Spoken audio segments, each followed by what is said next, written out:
هذا الفاست بريدج. شوف هذا الفاست بريدج. السلام عليكم شباب، شو اخباركم؟ رجعت لكم فيديو جديد. بهذا الفيديو راح نتعلم حركة الفاست بريدج اللي ما يعرفها الا المحترفين. طبعا اني محترف.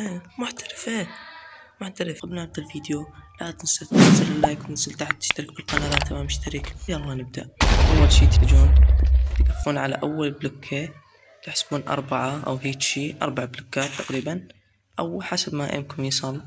تمام.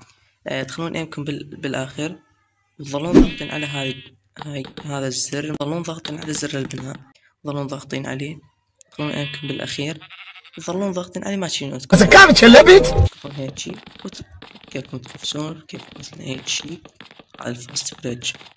طريقة مختصرة وبسيطة، يعني طريقة حيل بسيطة.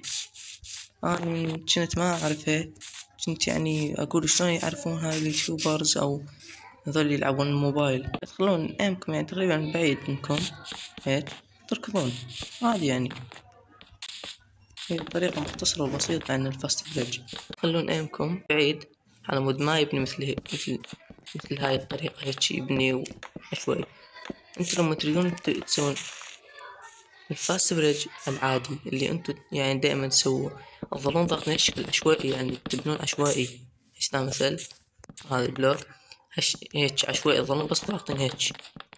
هاي كنت استخدمها طبعا.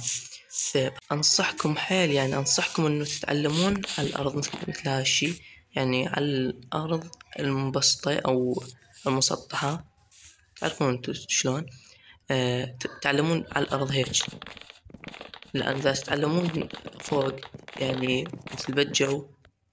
اذا تتعلمون هنا بهالمكان العالي سألتكم مشكلة اللي هي تعرفون شنو هي؟ كل شوية تطيحون ويصير عندكم ملل وتملون من الحركة أصلا. أنا صارت بي هاي الشغلة، يعني جدنا كل شوية نطيح. فإذا تسوون بالأرض هيك ما تطيحون، حتى إذا تخربتكم الحركة ما تطيحون، بس يعني هيك هاي وتسوي من جديد.